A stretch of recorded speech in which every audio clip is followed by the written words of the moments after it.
Hello guys, meron naman akong topic na i-discuss.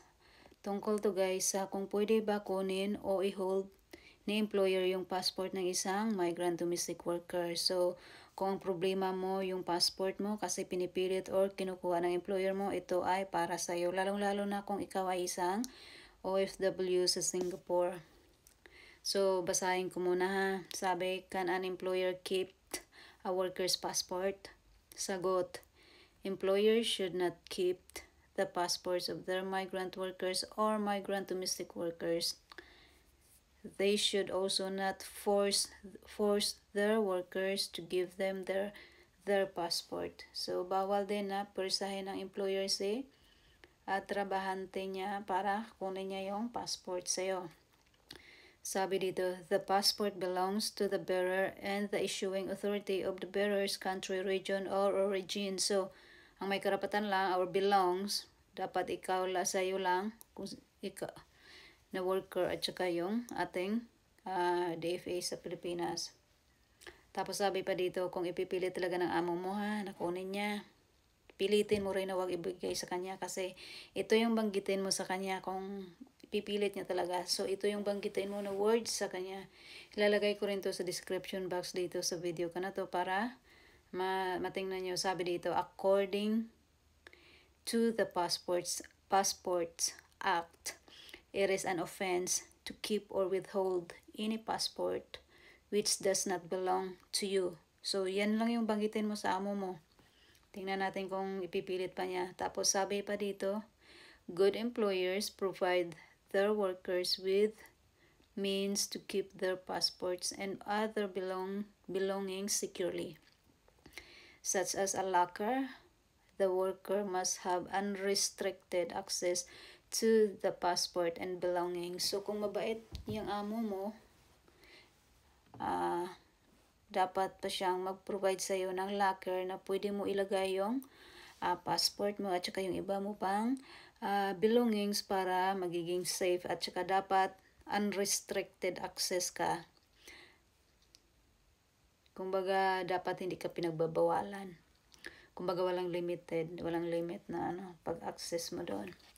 So, pagpatuloy natin, sabi workers whose employers insist on withholding their passport can contact MOM for assistance.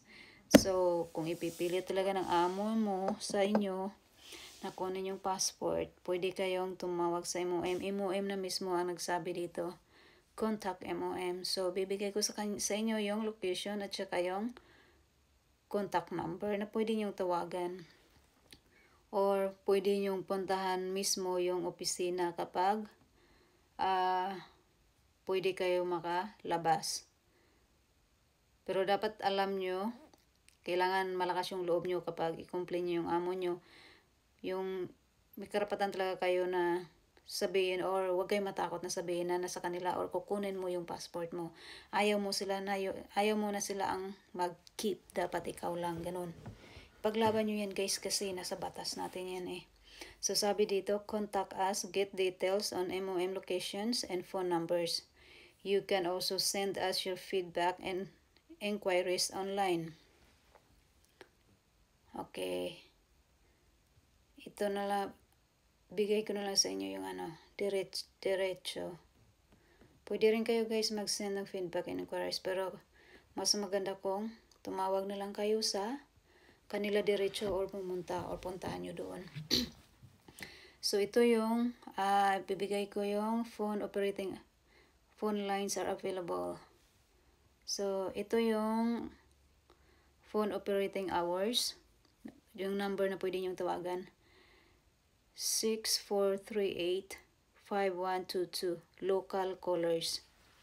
Tapos bibigay ko rin sa inyo yung more numbers pa. So open sila Monday to Friday 8:30 AM to 5:30 PM.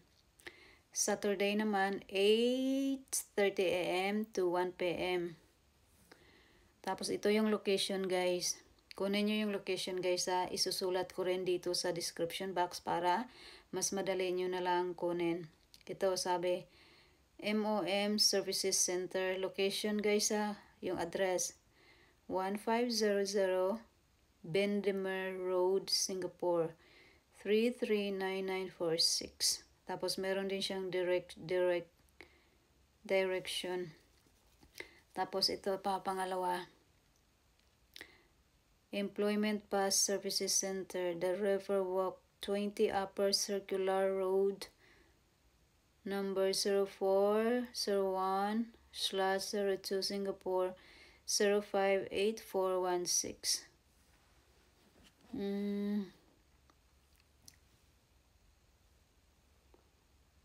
Or dito na lang guys para hindi kayo para hindi kayo malito. Yung una na lang yung MOM Service Center, yung 1500 Bendemeer Road, Singapore 339946. Basta ilalagay ko lang dito sa description box guys ha. So ito pa yung more numbers na pwede nyong kontakin din. Ito ha. Sabi, MOM phone numbers. Find out how to contact MOM for reporting infringements, inquiries, or feedback on service quality. Pwede kayo guys mag-contact talaga. Kasi ang MOM guys, kung merong nagre-report, hindi lang yan nila binabaliwala. Yan yung kagandahan sa Singapore. Maganda talaga ang bata sa Singapore para sa mga OFW na workers sa loob ng bahay. So ito ha. Ito yung numero kung ikaw ay mag-inquire about information not found on website.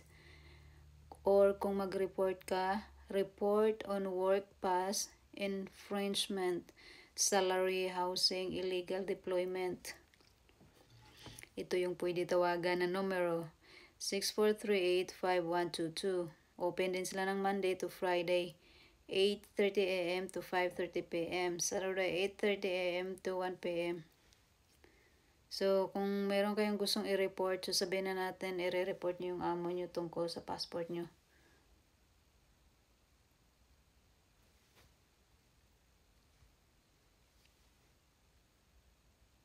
O, ito pa. Feedback on service quality. Tell us what you like or share an idea for improvement. So, pwede ka dito tumawag 1-800-538-6930. Airtime charge. May bayad nga lang to guys kung cellphone yung gagamitin nyo. Charge apply for mobile calls to 1-800 service line Monday. Same pa rin, 8:30 to 5:30 p.m. Close sila ng Saturday at saka Sunday. Report Employment Act or CPF Act violation. Inquire about work rights. So, sa mga gusto nyo mag-inquire about sa work, inquire about work rights, pwede nyo to tawagan itong numero na to. 1-800-221-221-9922. Airtime charge apply for mobile calls to 1-8000 service line. Monday, open sila ng Monday to Friday, 8:30 to 5:30 p.m. Saturday, 8:30 to 1 p.m. So, pwede kayo dito tumawag sa mga numero na to. So, ilagay ko guys dito sa baba. Sa description box itong mga binasa ko sa inyo para hindi kayo malito. So, mamili lang kayo sa mga numero na to. 1, 2, 3, 4. Bali 5 numero 1, 2, 3. Yung unang numero na binanggit ko, walang ano yun, walang bayad. Yung landline ba yun? Yung landline. So, doon na lang kayo tumawag or pwede kayo bumisit sa mismong opisina ng MOM Service Center. So, sa mga nagtatanong sa akin kung pwede ba ibigay sa employer yung passport, ito na guys, ito yung sagot. Kung ayaw nyo ibigay, wag nyo ibigay. Kasi may karapatan lang dapat na humawak niya na ikaw at saka yung ating bansang Pilipinas, yung DFA natin. So, kung ipipilit ni amo, si MOM na mismo nagsabi, tumawag kayo sa MOM. Huwag matakot, ipaglaban ang karapatan, at saka dapat hawakan ang sariling passport, okay? So anyway, kung meron pa kayong mga katanungan guys, comment lang sa inyo video ko dito guys. Tapos gawa natin ang paraan yan. Ginagawan ko siya ng short video or long video. See you guys, have a good day, bye bye. And huwag matakot na ipaglaban ang karapatan, okay? See you, have a good day.